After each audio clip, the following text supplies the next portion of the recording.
दोस्तों आज हम डबल टॉप या एम पैटर्न को किस प्रकार ट्रेड कर सकते हैं, उसके पीछे की साइकोलॉजी क्या रहती है वो जानने वाले। चलो तो फिर वीडियो को स्टार्ट करते हैं। दोस्तों आज का वीडियो हमने इसलिए बनाया है कि पिछले डब्ल्यू पैटर्न को यानी डबल बॉटम पैटर्न को बहुत बेहतरीन तरीके का रिस्पॉन्स मिला था, इस वजह से ये वीडियो आपके सामने आज आ रहा है। अभी डबल टॉप, इसे पहले समझ लीजिए, जैसे कि नाम पे ही आपको पता चलने वाला है, टॉप यानी क्या, चार्ट के ऊपर के साइड पर। अभी हम इंट्राडे में बात करने वाले, तो इंट्राडे का टॉप हमें आइडेंटिफाई करना है क्योंकि हम ट्रेडर है, हमें डेली ट्रेड करना है, तो हमें इंट्राडे का टॉप सबसे जरूरी है। हाँ, मार्केट का टॉप या चार्ट का टॉप मिल गया तो बहुत बेहतरीन है, पर कभी वो भी नहीं मिला तो हम ट्रेड करने वाले नहीं है क्या? करने वाले। तो हमें इंट्राडे का भी टॉप मिला तो भी चलेगा। अभी इंट्राडे का टॉप हम किस प्रकार आइडेंटिफाई कर सकते हैं? के लिए मार्केट ऊपर के साइड में जाना चाहिए क्योंकि हमें टॉप आइडेंटिफाई करना है, और एक पर्टिकुलर रेंज पे कभी मार्केट ने रजिस्टेंस लिया, नीचे आ गया, फिर इसे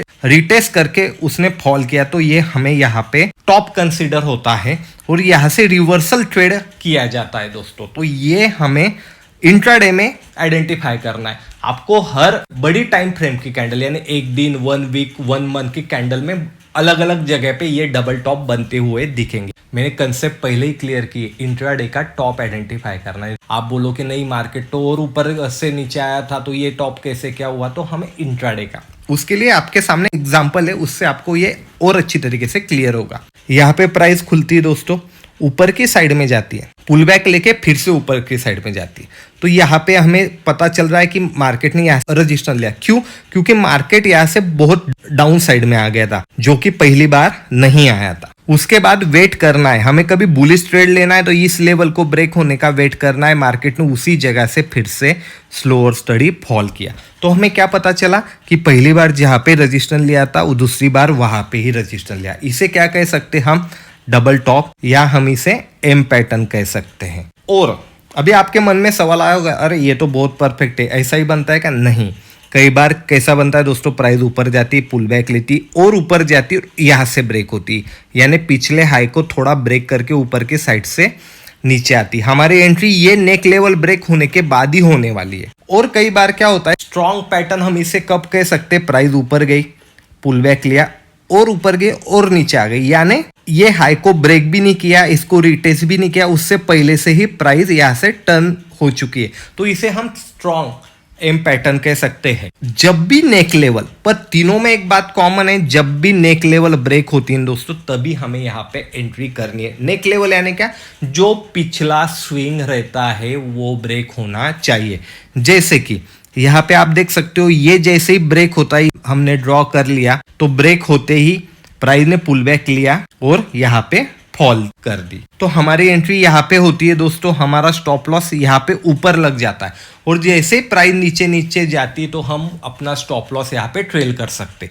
ये तो पहली बात। हमारा टारगेट क्या होने वाला है पैटर्न के हिसाब से?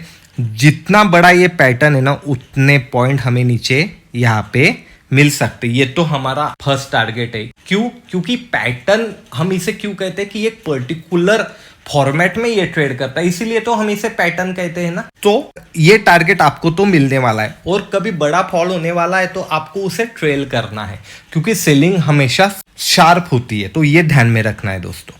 और एग्जांपल देख लेते हैं, जैसे कि आप यहाँ पे भी देख सकते हैं दोस्तों, हमें इंट्राडे का हाई देखना है। जैसे कि ये पिछली टाइम तो ऊपर की साइड में गया था, पर इंट्राडे का हाई देखने के लिए हमें क्या करना है? प्राइस यहाँ पे खुलती, नीचे आती, ऊपर आती, यहाँ पे रजिस्ट्रेशन लिया और बहुत देर तक यहाँ पे प्राइस रुकी रही, उसके बाद में ब्रेक किया। अरे ये तो बुलिश पैटर्न हुआ, क्योंकि साइडवेज होने के बाद ब्रेक कर दिया, बराबर है, बुलिश ट्रेड हुआ, कोई यहाँ पे दो राय नहीं। पर कभी आप हमसे जुड़े हैं और अपने चार्ट एनालिसिस के, प्राइस एक्शन नो बकवास के, कभी आपने सीरीज देखी है कि चार्ट को किस प्रकार रीड करते, प्राइस एक्शन को किस प्रकार अंडरस्टैंड करते, तो आपके मन में ये कंफ्यूजन नहीं होने वाला। क्यों नहीं होने वाला? क्योंकि आप यहाँ पे देख सकते हो, यहाँ पे पिछले टाइम पे रजिस्टेंस लेके प्राइस ने कितना बड़ा फॉल दिया था। आपने कभी इंट्राडे के लेवल कैसे निकाले वो वीडियो देखा होगा, तो उसमें क्लियर कट बताया कि क्या पॉइंट रहते हैं लेवल निकालने के लिए।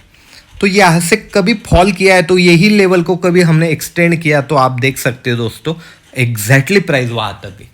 यहाँ पे बुलिश ट्रेड भी बनता है, पर हमारा फर्स्ट टारगेट यही रहने वाला है क्योंकि पिछली बार वहां से प्राइस ने फॉल किया था। That's all. स्टॉप लॉस नीचे की साइड में रहने वाला है बुलिश ट्रेड के लिए, पर अभी कभी हमें टॉप देखना है तो इसे कभी थोड़ा आगे की तरफ देखा हमने। जैसे ही ये नेक लेवल यहाँ पे ब्रेक होती है तो एक बड़ी कैंडल से ही हमारा सब प्रॉफिट यहाँ पे बन जाता है। जितने ऊपर पॉइंट है उतने ही हमें नीचे मिलना चाहिए, तो उससे ज्यादा ही हमें यहाँ पे दिखाई दे रहे।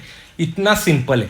चार्ट को कभी भी ऑब्जर्व करना सीखना चाहिए। कौन सी भी लेवल ब्रेक होती है ना तो कहाँ तक प्राइस जा सकती है वो हमें पता होना चाहिए। नहीं तो हम क्या करते हैं, अरे ये इतना टाइम यहाँ पे थी, ब्रेक कर दिया, अभी ये रिटेस्ट करके फिर ऊपर जाएगी, और हम बैठे रहते हैं और हमारा स्टॉप लॉस हिट हो जाता है, और कभी हमने स्टॉप लॉस नहीं लिया तो यहाँ पे हमारा लॉस हो जाता है। इसीलिए जब भी रेंज से मार्केट निकलता है तो अगली ऐसी कौन सी लेवल है कि जहां पे मार्केट रुक सकता है, नहीं तो जहां से रिएक्शन आ सकती है, ये भी हमें पता होना चाहिए। और हम अभी पीछे जाते हैं, जैसे कि आप यहाँ पे भी देख सकते हैं प्राइस यहाँ पे खुली, नीचे आ गई, ऊपर गई। अभी आप बोलोगे ये तो टॉप है इंट्राडे का, बराबर ये टॉप है, पर प्राइस ने यहाँ पे एक ही रेंज में 2 बार रजिस्टर लिया, तो हमारा ये टॉप तो है, पर हमें ये सेकेंडरी टॉप यहाँ पे मिल गया। कभी इसको हमें एक्सटेंड किया तो प्राइस नीचे आ गए, फिर से ऊपर आके वहीं पे ही उसने रजिस्टर लिया है दोस्तों। तो हमें यहाँ पे ट्रिपल टॉप मिल चुका है। प्राइस एक ही लेवल पे रजिस्टर ले रही है ऊपर की साइड में, यहाँ पे लेती है तो मैं इंटरेस्टेड नहीं हूँ, वहां से भी फॉल आ सकता है, पर जितना बड़ा ऊपर से मुझे ट्रेंड मिलेगा उतना मुझे नीचे से नहीं मिलेगा। उसके लिए एक एग्जांपल समझ लीजिएगा।